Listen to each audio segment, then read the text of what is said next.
Mga master, okay lang bang? Huwag niyong skip ang mga ads sa aking mga video kung okay lang mga master. Salamat sa solid na suporta po. Yon, what's up mga masters? Nandito na naman tayo sa panibagong araw, panibagong kabanata na naman ang pagsasama-samahan natin ngayon guys.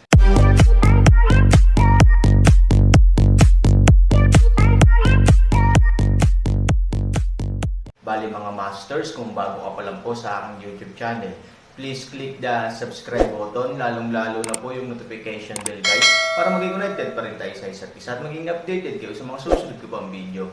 Bali mga masters, bago natin umpisahan ng kwento ay mag-shoutout po muna tayo para sa mga solid nating tagapakinig. Cruel Consuegra, shoutout kay De Guzman JP, shoutout kay The Gamer Pahardo, shoutout kay Danilo Wama. Yun na nga mga masters, no? Bali hindi na ito patagalin. In 3, 2, 1, let's go! Mga masters, 3 video po araw-araw ang i-upload natin. Ang bagong yugto ni Daryl sa storytelling channel sa YouTube mapapakinggan. Ang nakaraan, naramdaman ng lahat ang tinataglay na lakas ng dalawang magkaharap. Sina Sophie at Lynn, sila Master Ken, matandang Lost, Yui at Daryl ay pare-parehas silang nagulat sa kanilang naramdaman. Laking gulat ng tatlo nang maramdaman nila ang dalawang spiritual na nagtataglay ng sobrang lakas, lalo na ang isang spiritual na ito ay nakakatakot sa sobrang lakas nitong tinataglay. Hindi alam ng tatlo na kay Lynn ang spiritual na iyon na sobrang lakas. At ang isang spiritual naman na pambihira ay tinataglay ito ni Sophie. Mabilis na nagmadali ang tatlo upang hanapin kung saan nagmamula ang mga spiritual na ito, at gusto nilang malaman kung kanino ang mga ito. Samantala, nang malaman ni Daryl na ang dalawang spiritual na iyon ay nagmamula sa palasyo, ito ay labis na nag-alala. Pumasok sa isip ni Daryl na nasa panganib sila Lynn, Master Ken, lalo na si Yui. Kaya mabilis itong kumilos upang makarating agad sa palasyo.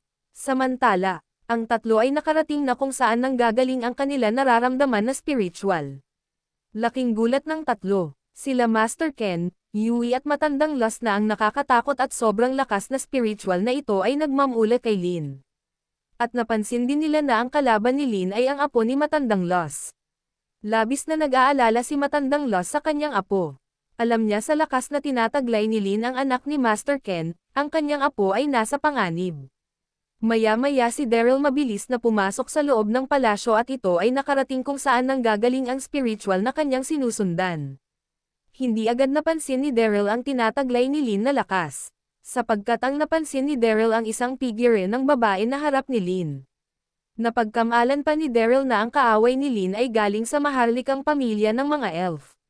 Dahil sa tinataglay nito kasuotan. Samantala, nabulabog ang buong lahi ng mga elf, sa lakas na nilabas ni Lynn. Ang mga sandatahan ni Master Ken at iba pang malakas na elf ay nagdatingan sa labas ng palasyo. At ang mga ito ay naghahanda na sa isang matinding labanan, dahil akala nila ang kanilang lahing elf ay nasa panganib. Ang bagong kabanata, si Daryl ay patuloy pa rin nakatingin sa figure ni Sophie. Ang ganda ng babaeng ito, para siyang isang diyosa sa kagandahan niyang tinataglay. At ang kanyang spiritual na lakas ay hindi pambihira, sabi ni Daryl sa kanyang isip. Sa pagkakasabi ni Daryl nito, bigla siyang napaisip, ano, ang isang spiritual na aking nararamdaman na sobrang lakas na tinataglay, kung hindi ako nagkakamali ito ay nagmamula kay Miss Lynn. Sabay tingin niya ng mabilis sa anak ni Master Ken. Laking gulat ni Daryl sa kanyang nakikita at naramdaman. Kay Miss Lynn nga nagmamula ang sobrang lakas na ito. Paano nagawa ng babae na ito na palakasin agad niya ng ganyan ang kanyang spiritual na lakas? Naalala ni Daryl yung pangyayari na hindi niya sadyang mapakita ang kanyang maselang katawan kay Lynn. Dahil doon ang galit ni Miss Lynn sa akin ay biglang sumabog. Ang kanyang tinataglay na spiritual ay hindi pa ganyan kalakas. Nung araw na iyon malakas na ang kanyang spiritual na lakas. Pero sa sandaling panahon lang, mas lalo niya itong napalakas ng husto. Hindi biro ang ganitong kahusayan sa paglilinang, bulong ni Daryl sa kanyang sarili na may pagkamangha. Naku, nasa panganib ang magandang babae na ito, sabi ni Daryl. Ang pag-uugali ni Miss Lynn ay mas matigas pa sa isang bato. Na kahit sino ay gusto niyang patayin, lalo na kung ito ay nagagalit. Lalo na't ang tinataglay nitong spiritual ay sobrang lakas na. Sa kabilang banda, sa kubo ni Charlie naramdaman din ito ni Charlie ang lakas ng mga spiritual sa kanyang paligid. Lalo na ang iisang spiritual na nangingibabaw sa lahat. Anong nangyayari? Nararamdaman ko ang spiritual na lakas ng mga sundalong elf at ang iba pang mga elf. May nangyayari bang hindi maganda sa aming lahing mga elf? Si Charlie ay lubos na nag-alala. Maya-maya bigla nito naisip ang ginawa niya sa lugar ng mga mangkukulam. Naku, nagsumbong na ata ang mga mangkukulam na iyon kay Master Ken, tungkol sa nangyari sa kanilang nasasakupan. Kaya si Master Ken ay nagpatawag ng mga kasundaluhan. Nais ni Master Ken na tugisin ang gumawa nito. Natakot bigla si Charlie sa kanyang naisip.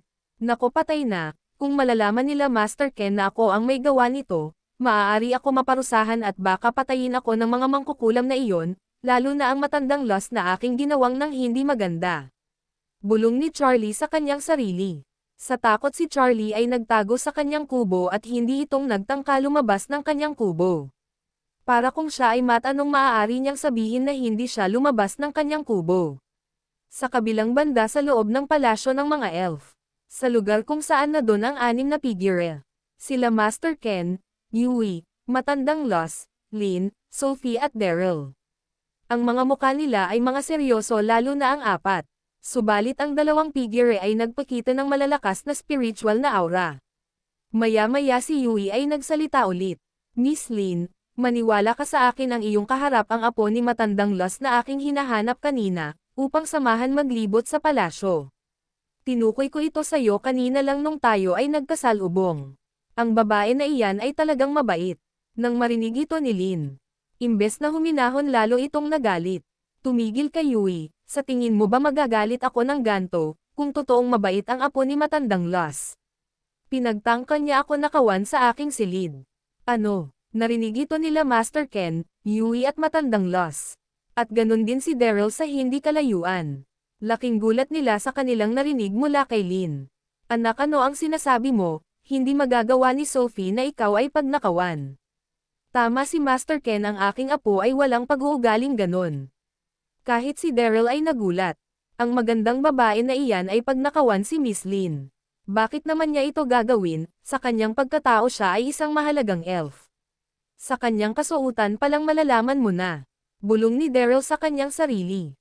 Ama, Matandang Lost, huwag kayong magbulag-bulagan. Lalo ka na, Yui, kanina mo pa sinasabi mabait ang babae na ito. Tignan niyo ang kasuotan niya.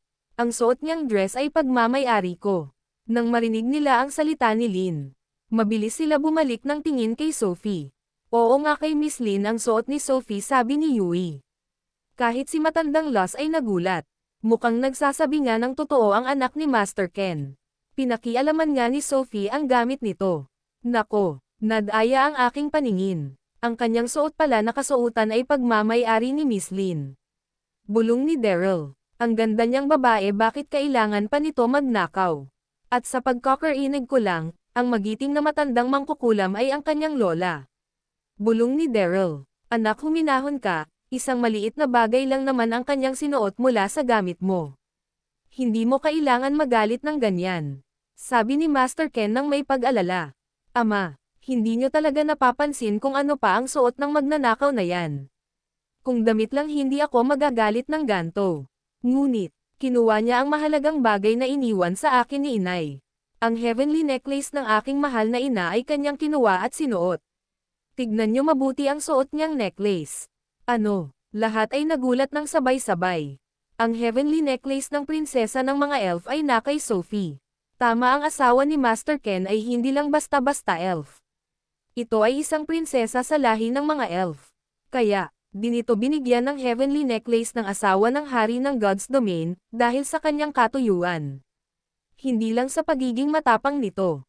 Nang makita nila Master Ken, Yui, Daryl lalo na ni Matandang Lost ang necklace na suot ni Sophie, agad silang nagtaka. Paano nagawa ito ni Sophie? Bulong ni Yui sa kanyang sarili. Matandang Lost, ano ang ibig sabihin nito? Sabi ni Master Ken nang medyo seryoso. Master Ken, kahit ako ay nagulat. Hindi ko alam kung ano ang ginawa ng aking apo, bakit niya naisip na kunin ang heavenly necklace. Kahit si Daryl ay nagtaka. Ang asawa pala ni Master Ken ay isang prinsesa sa lahi ng mga elf.